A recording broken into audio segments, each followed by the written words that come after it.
tu ne fais jamais rien pour rien. La Bible déclare que tu as tout fait pour un but, même le méchant pour le jour du malheur. Et nous croyons que si nous sommes réunis ici, c'est parce que tu as un objectif à atteindre. Seigneur, merci de nous avoir choisi d'être ces instruments qui vont permettre de pouvoir atteindre cet objectif. Merci de bénir la vie de chaque bien-aimé ici présent. Et Seigneur, je bénis ton nom pour ton serviteur en qui tu as déposé cette grande vision, évangéliste Guy, son épouse, afin que des couples soient bénis, mais pas seulement des couples, mais aussi ceux qui aspirent au mariage. Merci parce que dans le peu de temps que tu nous donnes, ces mots qui sortiront seront une bénédiction pour quelqu'un. C'est au nom de Jésus, qui est notre Sauveur et Seigneur, nous disons Amen. Amen. Que Dieu vous bénisse. Asseyez-vous s'il vous plaît. Merci. Bonjour tout le monde. Bonjour. Nous rendons grâce à Dieu.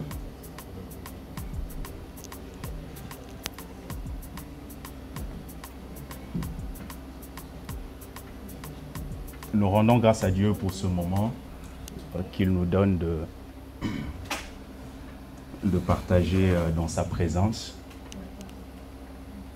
Je crois que pendant ces quelques minutes, nous allons exposer un certain nombre de richesses et je crois que ça va bénir chacun d'entre nous. Et nous tenons à remercier l'homme de Dieu, l'évangéliste Guy, pour avoir accepté l'appel de Dieu sur sa vie, mais aussi pour avoir suivi la directive du Seigneur de pouvoir mettre ce moment en place. Est-ce qu'on peut juste joindre nos mains, apprécier la grâce? Merci, que Dieu vous bénisse et que Dieu bénisse tous les hommes de Dieu qui sont là. Je vois mon papa Cessé. Je l'écoute de loin et aujourd'hui je le vois. En tout cas, c'est une bénédiction pour moi et les autres hommes de Dieu. Est-ce qu'on peut apprécier en acclamant le Seigneur pour leur vie? Voilà. Que Dieu vous bénisse. Donc, nous sommes le couple Kouété, mon épouse et moi, Glody et moi. Nous sommes pasteurs de l'église Amour Éternel. Nous sommes à Noisiel. Et ça fait 9 ans que nous sommes mariés. Et par la grâce de Dieu, nous avons 2 enfants. Nous avons Lucas, notre premier, qui va avoir 7 ans au mois d'avril. Et Zoé, qui a 3 ans, qui va avoir bientôt 4 ans. Et je crois que Dieu va nous parler. Amen. Je ne vais pas forcément vous donner des textes comme ça au début, mais avec le temps, dans les 25 minutes que j'ai, je vais vous citer quelques textes bibliques par rapport à cet exposé.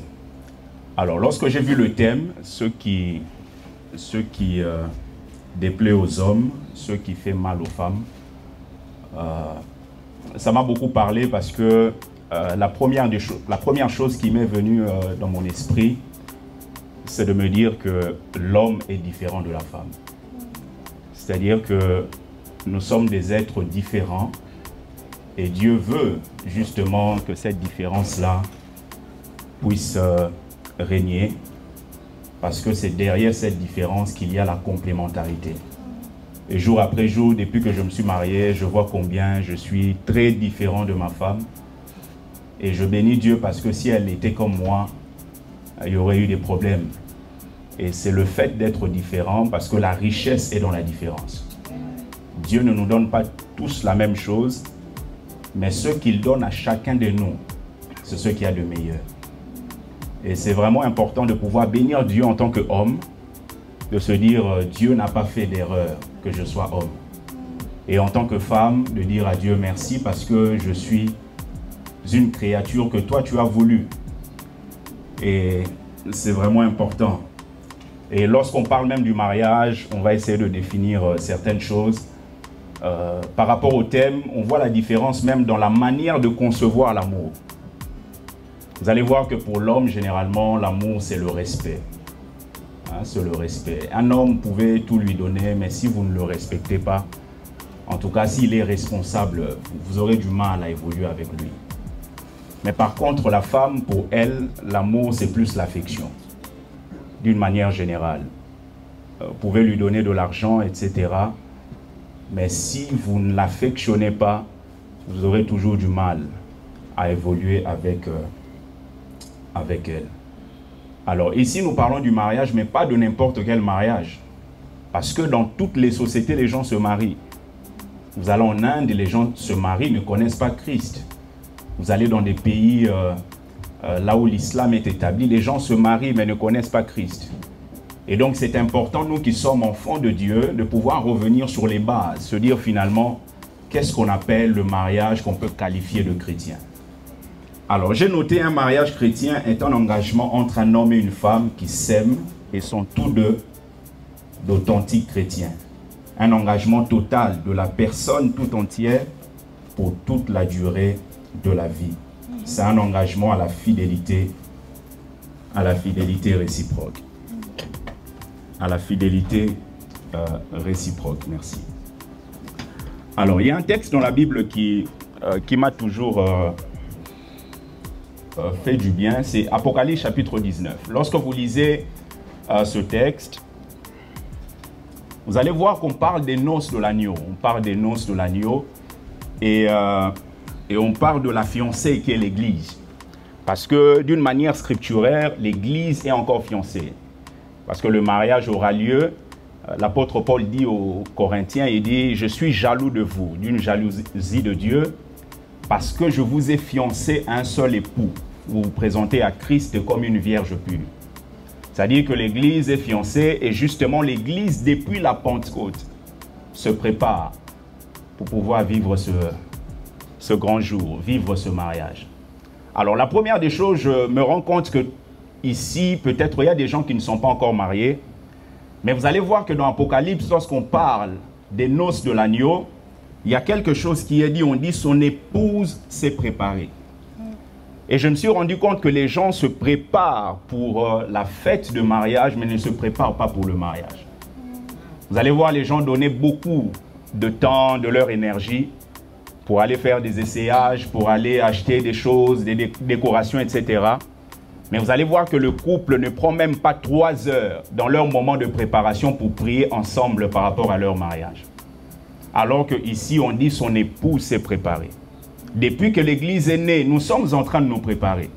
C'est pour ça que la Bible déclare que nous allons vers la stature parfaite de Christ. C'est-à-dire que jour après jour, nous sommes taillés afin de pouvoir expérimenter ces noces de l'agneau. N'oubliez pas que le mariage, bien aimé physique, est une représentation de la réalité spirituelle qu'on trouve dans les cieux. Le mariage physique est une représentation spirituelle. Alors très souvent, comme nous ne sommes pas toujours spirituels, nous pensons que ce qui est vrai, ce qui est réel, ce qui est vraiment vrai, c'est ce qu'on voit. Alors que ce qu'on voit n'émane que de ce qui est spirituel. Dieu dit à Moïse de construire le tabernacle, mais selon le modèle qu'il a vu, que Dieu va lui montrer. C'est-à-dire il y a un modèle au ciel. C'est pour ça que la Bible déclare qu'à la fin des jours, le tabernacle de Dieu va descendre. C'est-à-dire que tout commence dans la dimension spirituelle et cela se déverse ensuite dans la dimension physique. Donc si on part déjà sur le fait que le mariage est une représentation d'une réalité spirituelle, il faudrait maintenant que nous puissions retourner un peu pour voir quelle est cette réalité spirituelle qui nous est donnée dans les Écritures. Parce que vous allez vous rendre compte que le mariage est une institution qui est établie par Dieu, mais qui existe avant même l'Église. C'est la raison pour laquelle vous ne pouvez pas détruire votre mariage à cause de l'Église. Le mariage existe avant même une société, parce que c'est à partir du mariage que Dieu crée la société. C'est la raison pour laquelle nous qui sommes ici en tant qu'hommes de Dieu, c'est vraiment un travail que nous devons faire. de vraiment savoir que le mariage, c'est-à-dire la famille, existe avant l'Église. L'Église a vu le jour avec Christ, après sa mort et sa résurrection, mais la famille existait déjà. Et c'est vraiment important que chacun d'entre nous puisse comprendre la place que Dieu donne au mariage. Et dans Apocalypse chapitre 19 qu'on a lu, la Bible nous montre que l'épouse s'est préparée. Alors comme c'est une institution divine, le diable qui était Lucifer, il essaie toujours d'attaquer ça. Il essaie d'attaquer tout ce que Dieu met en place. Regardez au temps de Noé. Au temps de Noé, il y a eu le déluge. Dieu a fait en sorte que la terre soit éradiquée. Posez-vous quand même la question pourquoi Dieu a fait ça. Vous allez vous rendre compte que lorsque Lucifer, le chérubin protecteur, a décidé de pouvoir se rebeller, il s'est rebellé, cherchant à se positionner au niveau de Dieu, etc. Sa place n'a pas été trouvée au ciel, il a été précipité. Et la Bible nous montre qu'il a été précipité avec un certain nombre d'anges. Alors, parmi ces anges, parce que les anges, d'une manière générale, ne peuvent pas se reproduire. Pourquoi? Parce que les anges ne sont pas une race. Nous, vous et moi, on peut se reproduire parce qu'on est une race. On nous appelle la race humaine. C'est la raison pour laquelle on peut se reproduire, mais eux, ils ne peuvent pas. Mais il y a plusieurs commentateurs qui pensent que parmi les anges qui ont été envoyés, c'est-à-dire qui ont été chassés avec Satan, il y en a de ceux-là qui avaient la possibilité de pouvoir s'incarner. Et ce qui fait que lorsqu'ils se sont incarnés, ils ont couché avec les filles des hommes. Et c'est à partir de là qu'on a eu des géants, qu'on appelle des Néphilim, lorsque vous lisez Genèse chapitre 6.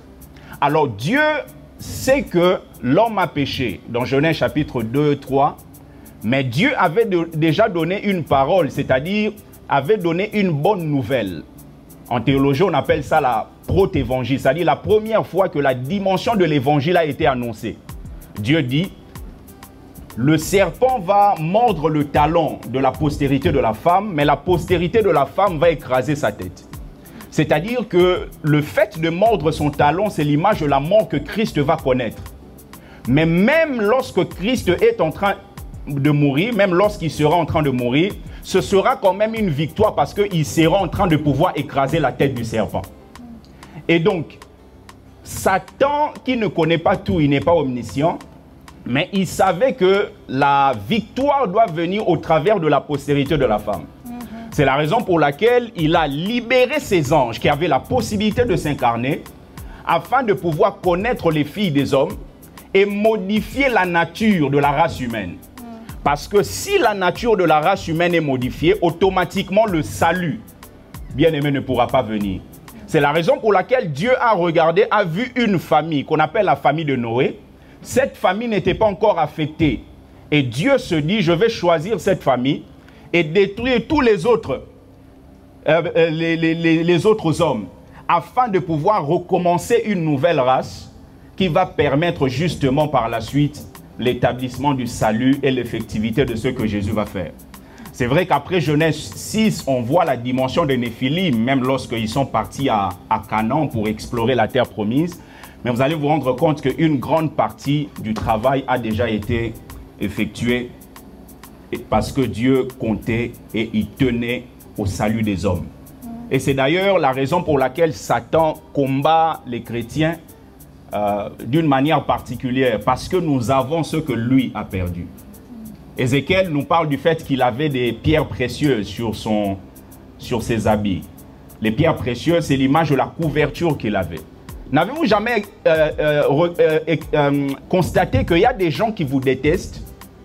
Mais si vous regardez bien, vous allez vous rendre compte que vous ne faites rien pour que ces gens vous détestent. Mais ils vous détestent parce qu'ils se rendent compte que vous avez ce qu'eux ont perdu.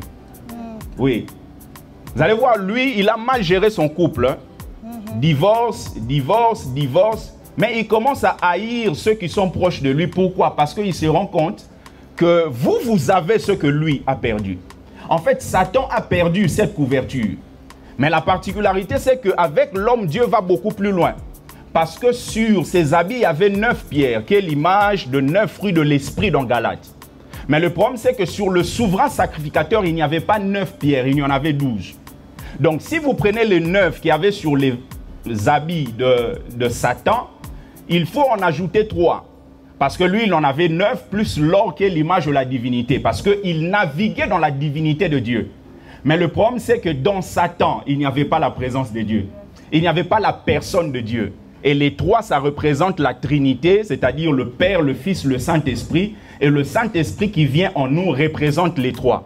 Et donc, lui, il se rend compte que lui, il était parfait, mais il a eu à pécher. Parce qu'il y a une différence entre le fait d'être parfait et le fait d'être saint. Celui qui est parfait peut pécher, mais celui qui est saint ne pêche pas. C'est la raison pour laquelle dans 1 Jean, la Bible déclare que ceux qui sont nés de nouveau, etc., ne pêchent point. Mais à un moment, on dit de confesser le péché. Il y a une forme de contradiction. Non, parce qu'en nous, il y a 2 natures. Il y a la nature pécheresse qui peut nous emmener à pécher, mais il y a une nature de la sainteté établie par rapport à la position en Christ qui ne peut pas pécher. Et justement, Satan sait ça. Nous, lorsque nous allons aller dans l'éternité, on sera différent d'Adam. Parce que Adam était parfait, mais il pouvait pécher. Quand vous êtes parfait, rien ne se voit de différent par rapport à celui qui est saint. Mais le jour où le péché va se manifester, c'est en ce moment-là qu'on va se rendre compte que celui qui est saint a un avantage par rapport à celui qui est parfait, parce que celui qui est parfait peut pécher. Et nous, dans l'éternité, on ne pourra pas pécher parce que la nature qu'on a, c'est la nature de sainteté. Est-ce que quelqu'un comprend ce que je dis? Je sais que ça peut être dur, difficile, mais je prie vraiment que vous puissiez comprendre ça. Donc, lorsque on parle du mariage, il faut vraiment que nous sachions que le mariage réussi n'est pas un mariage dans lequel il n'y a pas de problème. Et je me suis rendu compte avec le temps, le mariage réussi, c'est un mariage qui peut vivre des problèmes, mais qui fait tout pour traverser ces problèmes avec Dieu. Amen. Traverser ces problèmes avec Dieu. Traverser ces problèmes avec Dieu. Et la réalité spirituelle, pour aller vers la fin, c'est que Christ est l'époux de l'Église. En fait, c'est cette réalité-là qui doit être manifestée dans nos couples. Alors, regardons un peu comment Jésus fonctionne. Jésus, c'est lui qui est l'initiateur. Parce que c'est toujours celui qui a autorité qui doit poser le premier pas. C'est la raison pour laquelle le président doit aimer son peuple, Dieu aime le monde, et le mari doit aimer sa femme.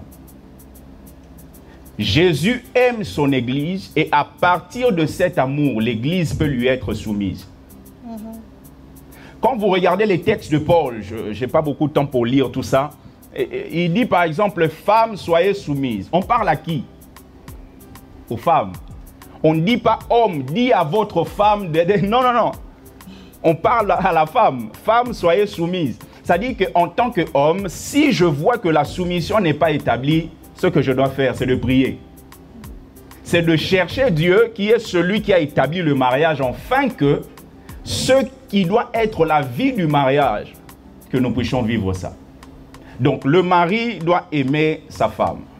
La femme doit être soumise à son mari. L'Église est soumise à Christ parce que Christ aime son Église. En fait, je me rends compte vraiment qu'il y a beaucoup de choses. On va rentrer peut-être plus tard dans ce qui déplaît aux hommes, aux femmes, etc. Mais si vraiment cet amour véritable, l'amour qui ne demande pas de voir d'abord ce que l'autre fait, mais l'amour qui dépend de celui qui donne, peut être établi dans nos maisons, dans nos foyers, je vous dis, plusieurs problèmes vont sauter. Très souvent, nous manifestons simplement l'amour éros. Parce qu'en grec, vous avez plusieurs mots, éros, érotique. On manifeste cet amour-là. Vous allez voir que quand c'est la sexualité, le moment de coucher ensemble, tout va bien. Mais lorsqu'il s'agit d'autre chose, on a du mal. Pourquoi? Parce que le véritable amour agapao n'est pas établi. Cet amour qui consiste à aimer en fonction de moi. Posez-vous la question, Dieu vous aime ce matin-là, il vous aime cet après-midi. Pourquoi? Non pas parce que vous êtes aimable, c'est parce que lui, dans sa nature, il ne peut que aimer. Donc cet amour, s'il est établi dans nos couples, je vous dis la vérité, certaines choses vont être mises de côté. Mais regardez quelque chose, je vais finir peut-être par là et je vois l'homme de Dieu en train de me regarder.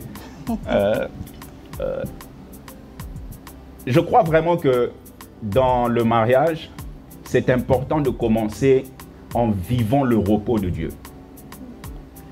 Regardez l'homme. L'homme a été créé le 6e jour. Dieu s'est reposé le 7e jour. Le premier jour de l'homme, c'est le repos de Dieu. Alors, lorsque vous regardez dans le texte que je vous ai dit de l'Apocalypse chapitre 19, vous allez voir, on nous parle du fin lin. Le fin lin, c'est un tissu particulier. Généralement, les sacrificateurs, même dans le millénium, porteront ça, la Bible déclare, pour éviter la sueur. Alors, lorsqu'on parle de la sueur, on parle de la malédiction. La Bible déclare que tu mangeras la sueur de ton front. C'est la conséquence de ce qui a été fait par Adam, c'est-à-dire le péché qui a emmené une certaine malédiction. Alors, le sacrificateur ne doit pas vivre ces moutons qu'il a, c'est-à-dire la sueur. Alors, qu'est-ce qu'il faut faire? Il faut qu'il soit habillé avec le fin lin. Alors, le fin lin était généralement blanc, peut-être un peu de jaunâtre, mais blanc, c'est-à-dire la pureté. Et c'est pour cela que l'Église est appelée à vivre cette pureté-là. L'Église qui va être présentée, ce sera une Église qui est pure, sans tache et sans défaut. Alors, le fin lin, c'est l'image de ne pas être sain. C'est-à-dire, c'est utile pour ne pas être transpiré. Autrement dit, pour que tu vives dans le repos.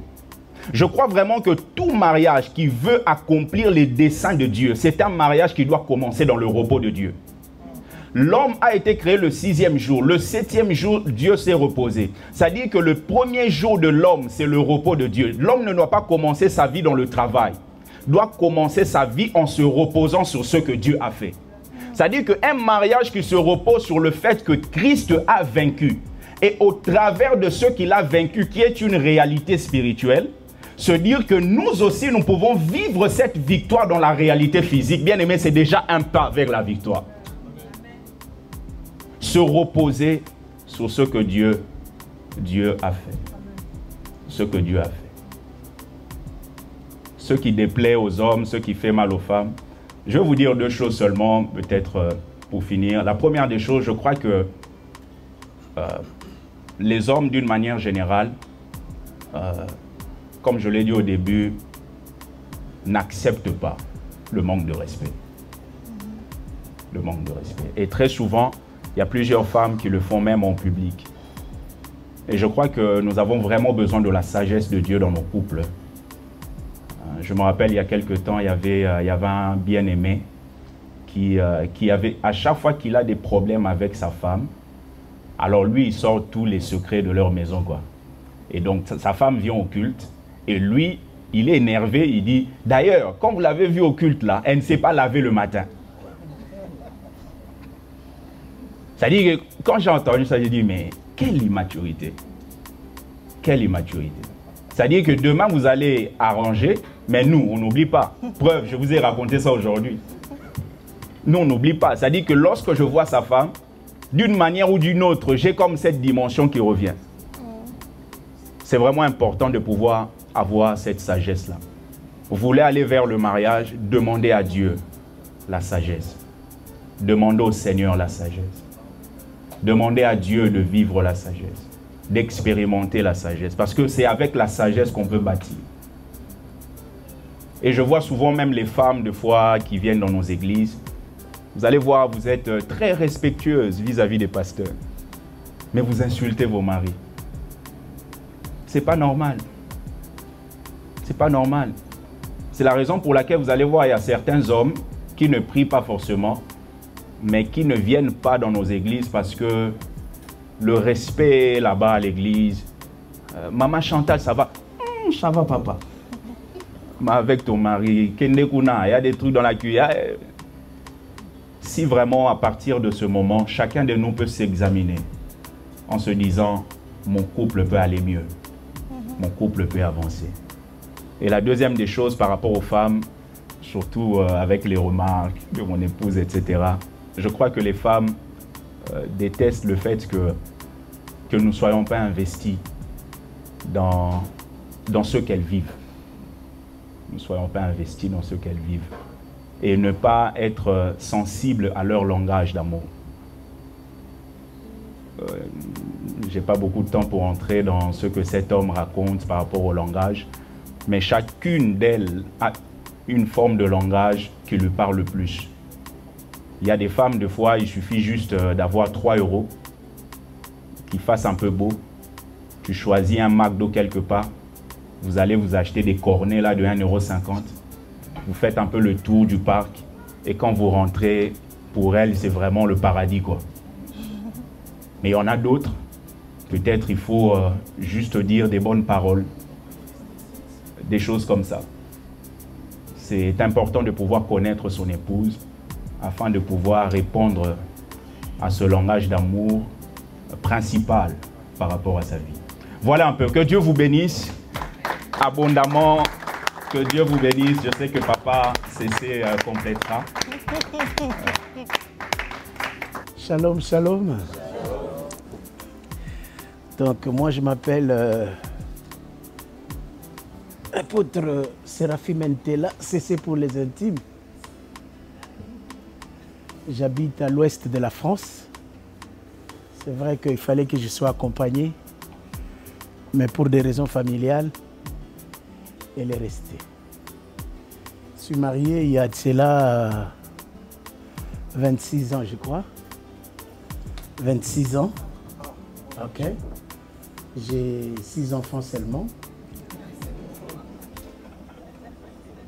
Le premier est déjà marié. La troisième vient de se marier. Et le deuxième va se marier au mois de juillet. Je suis un peu un père déprimé parce que tous les enfants partent, moi je reste. En tout cas, merci beaucoup, pasteur, pour m'avoir associé à ces grands cultes. Merci à vous pour votre présence. Moi, j'ai un verset. Le verset qui dit l'homme quittera, n'est-ce pas? C'est ça, non? Son père et sa mère s'attachera à sa femme et les deux deviendront une seule chair. Donc c'est la partie qui m'intéresse. Deviendront une seule chair. Deviendront une seule chair. Donc, deviendront. Hein, quand on était à l'école, on nous a dit deviendront, c'est le futur. Donc, deviendront. Alors, je pose déjà une question. C'est une transformation positive, transformation progressive ou résultat instantané? Voilà. Le programme de Dieu, c'est deviendront. D'où le bienfait de ces messages. Ce qui choque les papas et ce qui choque les mamans. D'accord? Alors, j'ai tout fait pour ne pas être derrière cet homme-là, mais on l'a quand même placé avant. Vous avez remarqué que prêcher après lui, c'est pas facile. C'est comme ça que moi, je vais aller, j'ai demandé un tableau, mais on ne me l'a pas donné, c'est pas grave. Moi, je vais aller dans les deviendront là, deviendront. Hein, vous comprenez qu'il y a un travail à faire. J'épouse un peu ce qu'il a dit tout à l'heure, que nous prenons plus le temps à préparer le mariage, n'est-ce pas? Mais nous ne prenons pas du temps pour préparer la stabilité après. Ah. Or, la stabilité du mariage dépend toujours de l'embarque. Comment on appelle ça quand on prend le vol? Embarcation ou embarquement? Embarquement. Voilà pourquoi ceux qui ne sont pas encore mariés, qui sont là, vraiment, la stabilité de votre mariage après dépend de l'embarquement. C'est comme Jonas qui s'embarque dans le bateau. Jésus et les disciples s'embarquent dans le bateau. Deux voyages identiques, mais les résultats après du voyage dépendent de la manière dont chacun s'est embarqué. Jonas s'embarque déjà avec un défaut extraordinaire. Pourquoi? Parce que lui, il s'éloigne. Puisqu'il s'éloigne, il ne fait que descendre. Descendre, descendre. Donc, c'est le verbe descendre qui vient souvent. Il descend. Il descend. Il descend jusque dans le ventre du poisson. Mais de l'autre côté, il y a aussi du vent. Le vent n'a pas respecté le deux voyages. Hein. Mais nous voyons très bien que la stabilité de l'autre voyage dépend de la manière dont ils se sont embarqués. Il y avait Christ à l'intérieur. Donc, Ish et Isha. J'ai fait 5 ans que je viens d'étudier l'hébreu. Aujourd'hui, je suis apte à donner les cours d'hébreu et de parler l'hébreu et de lire l'hébreu. Donc, je lis, je parle et j'enseigne. Ish, Isha. Quand vous prenez l'homme et la femme, Ish, Isha, vous allez remarquer que le deviendront est à l'intérieur. Parce que Ish, on prend le iode. On prend le iode là qui est à l'intérieur. Ish, on prend le iode. Isha, on prend que le H. Donc si on enlève les H et on enlève les iode, ce qui reste c'est Ish. Or Ish en hébreu c'est le feu. Le feu. Or, ce qui reste là, c'est 15, c'est Ya. Vous savez, quand on dit Alléluia, le Ya là, c'est Dieu. Hein?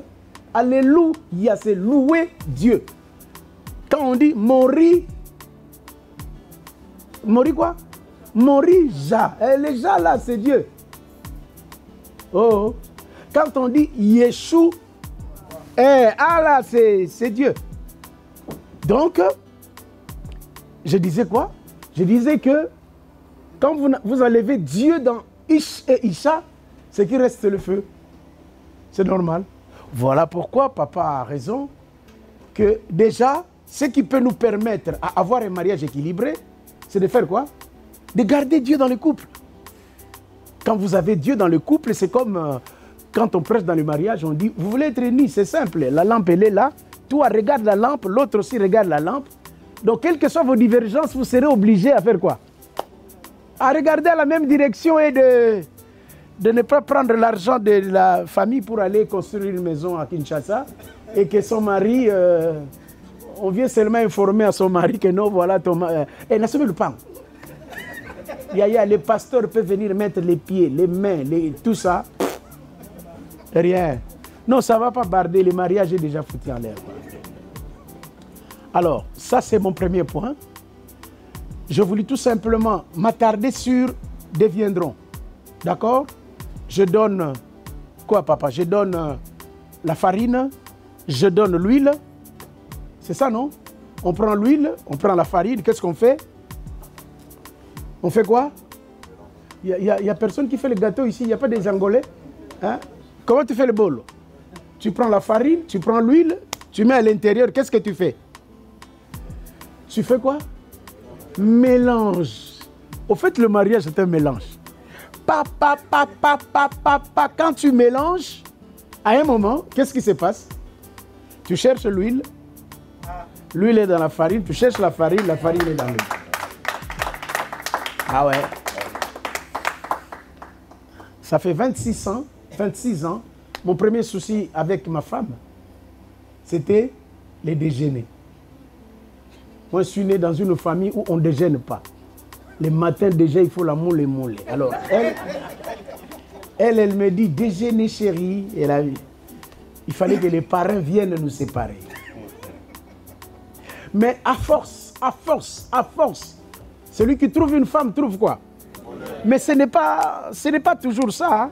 C'est toujours un travail. Donc, un couple qui ne travaille pas, c'est un couple qui va divorcer. Ça, c'est vrai. Il n'y a pas le mariage du pasteur, il n'y a pas le mariage d'apôtre, il n'y a pas le mariage du président.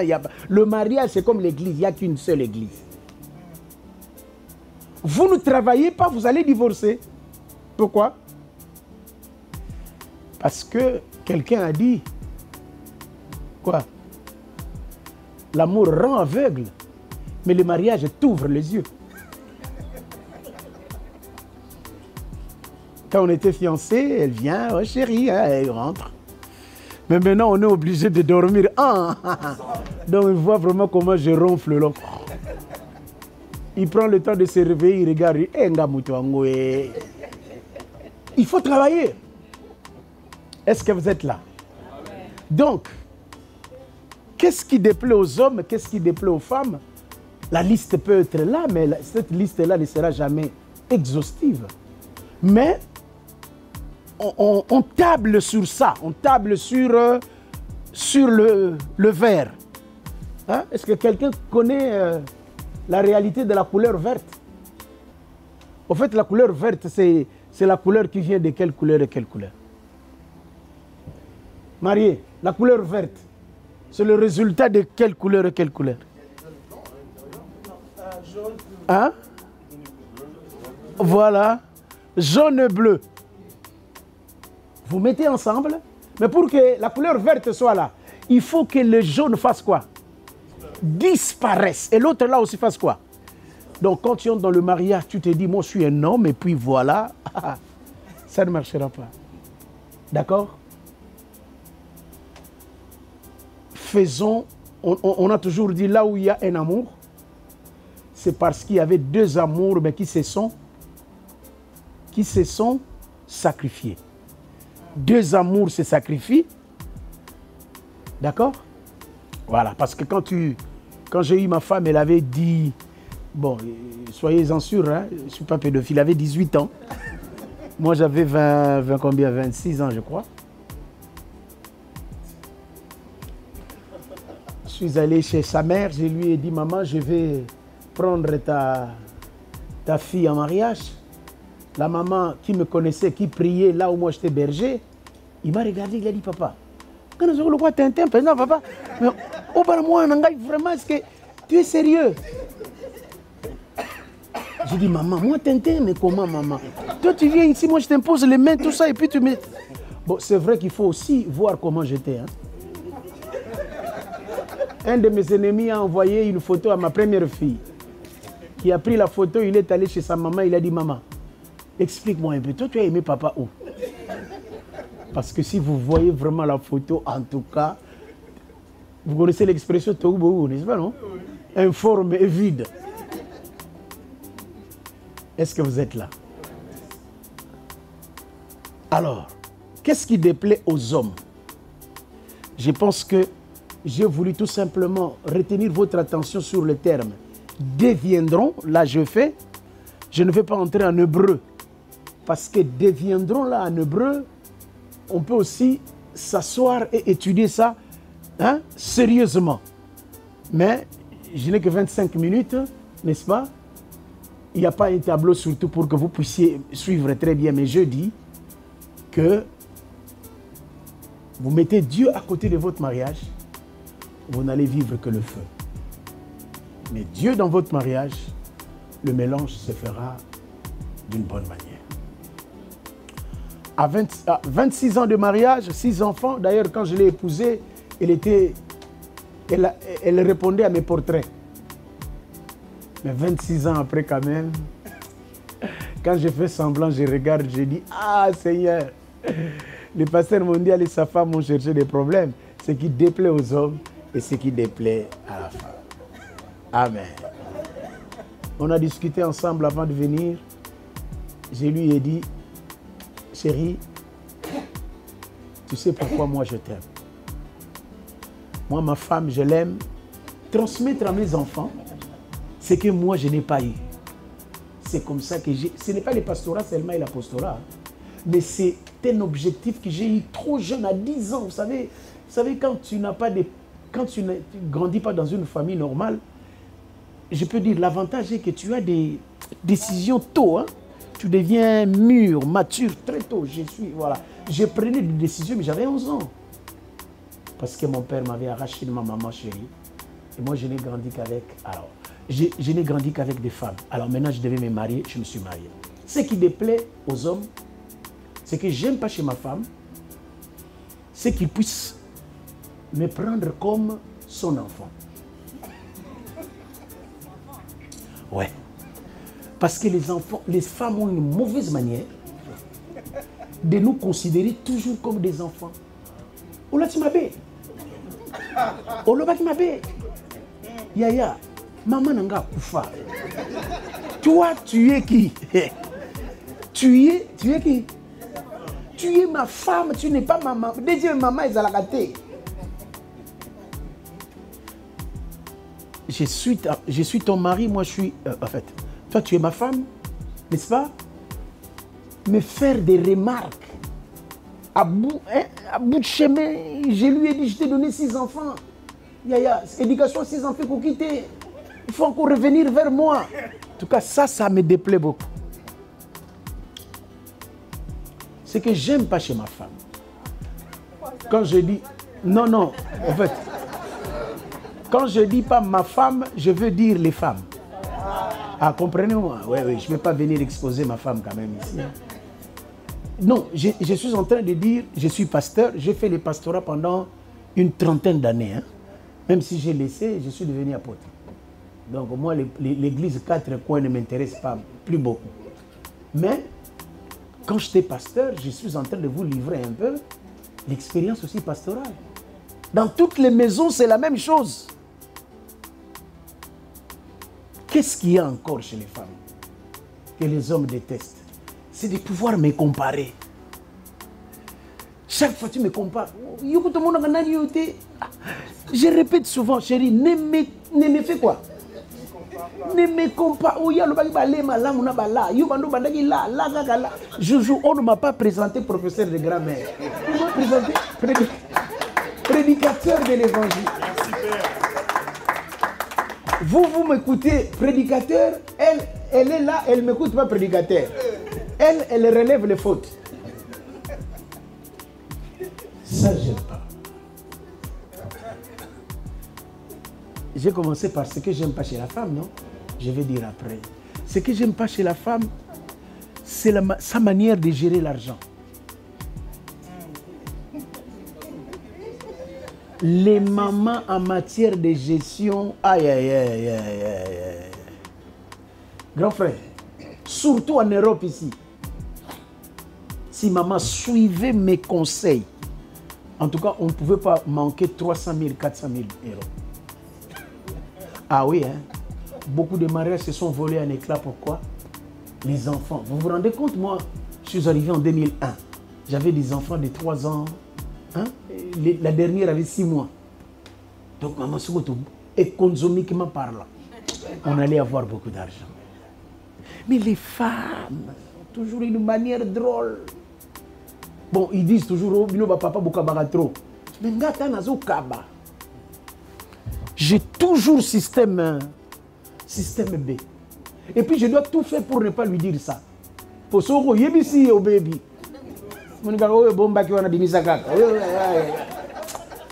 Les femmes. Qu'est-ce que je n'aime pas encore chez les femmes? J'aime pas... Non, aussi ça j'aime pas les côtés drôles des femmes. La femme, quand toi, tu as besoin d'elle, elle a le droit de te dire, je suis fatiguée, bon, demain seulement. Elle a besoin de toi. Yaya, meka, nalobi bien meka. Pongé ko kata na bino le roi. Les femmes, pourquoi vous faites ça? Mais à côté de ça, qu'est-ce que je dis? Deviendront. Ngana makamamabe, yepa na makamamabe. C'est dans le deviendront là. D'accord? Donc, comme à un moment, moi, ma femme, elle peut être là. Dès qu'elle me regarde,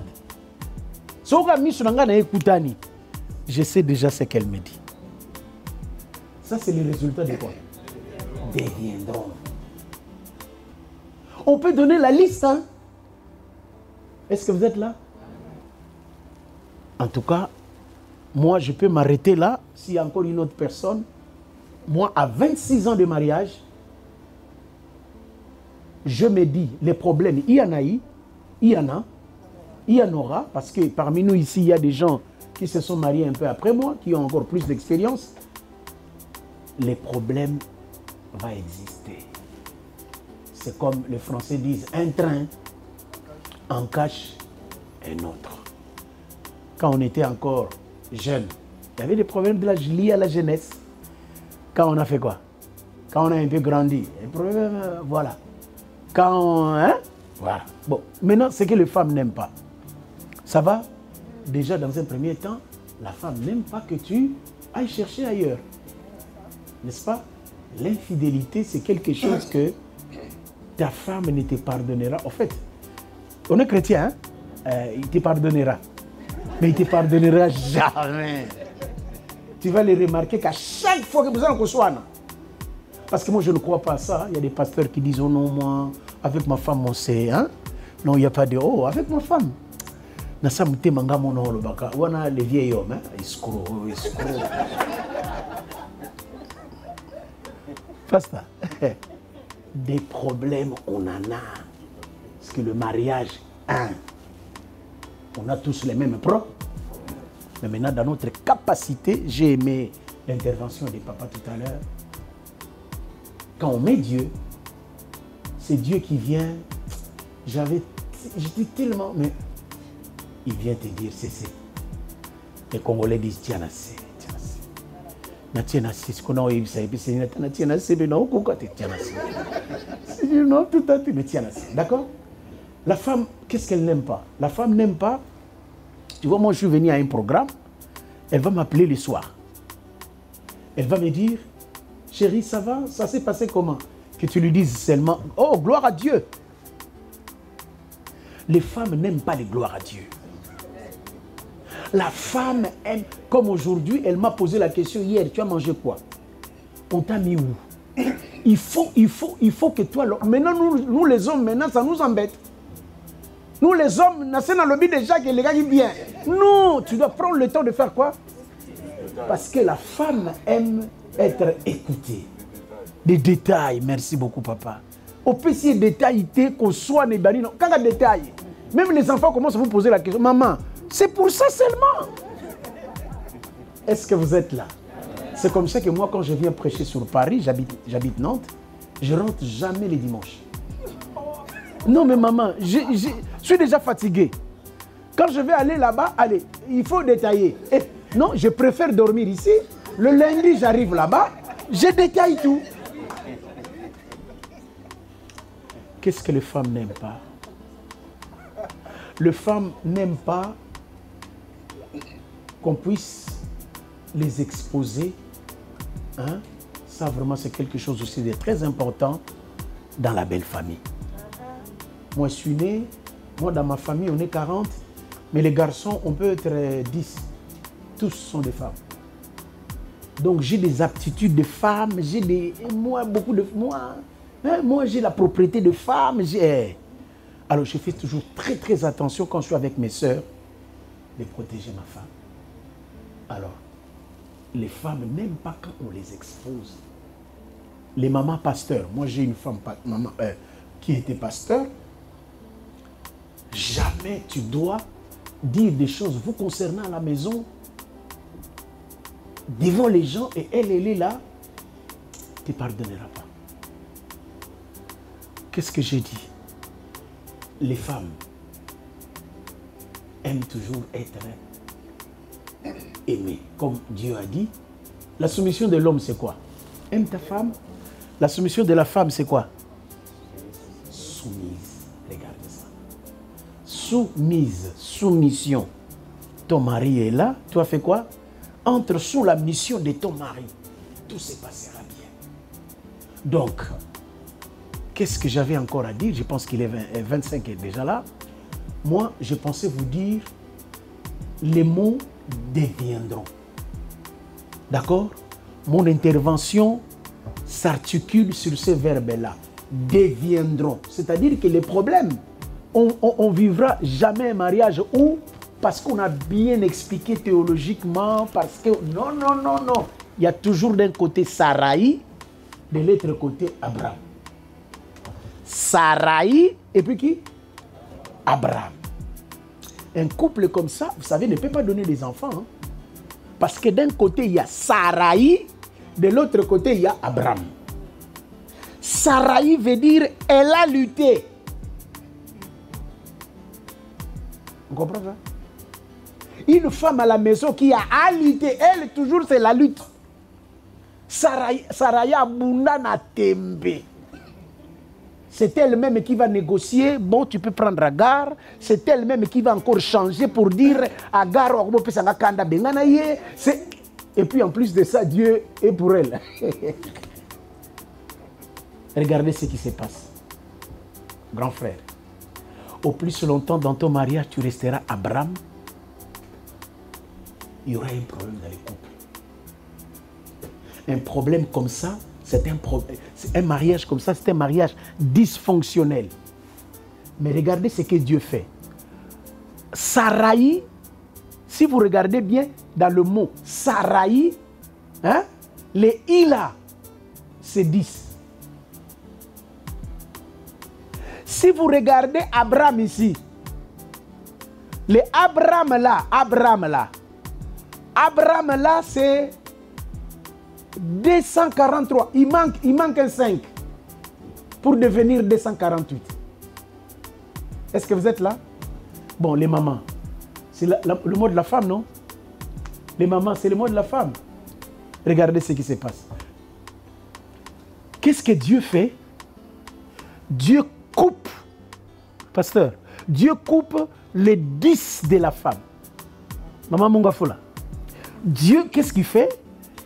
C'est Sarai qui a 10. Dieu divise le 10 par 2, qui fait combien? 5. Dieu prend les 5 là. Il les donne à qui? Normalement, vous les femmes, vous êtes notre avenir. Vous êtes notre ombre. Moi, j'aime dire aux célibataires, sans femme, moi, je ne peux pas exister. Je me suis marié avec une fille qui avait 17-18 ans. Je ne vous dis pas ce que cette fille a ajouté dans ma vie d'homme jusqu'à ce que je sois aujourd'hui. Donc, Dieu, dans sa préscience, il coupe les 10 de Sarai. Elle ne s'appelle plus Sarai et devient qui? Sarah. Vous voyez? Sarah. Donc on a coupé les 10. Parce que c'est ces 10-là qui empêchaient la fructification, la bénédiction dans le mariage. Le 5-là est parti chez qui? Chez Abraham. Et vous comprendrez que Abraham n'est plus Abraham. Il est devenu qui? Abraham.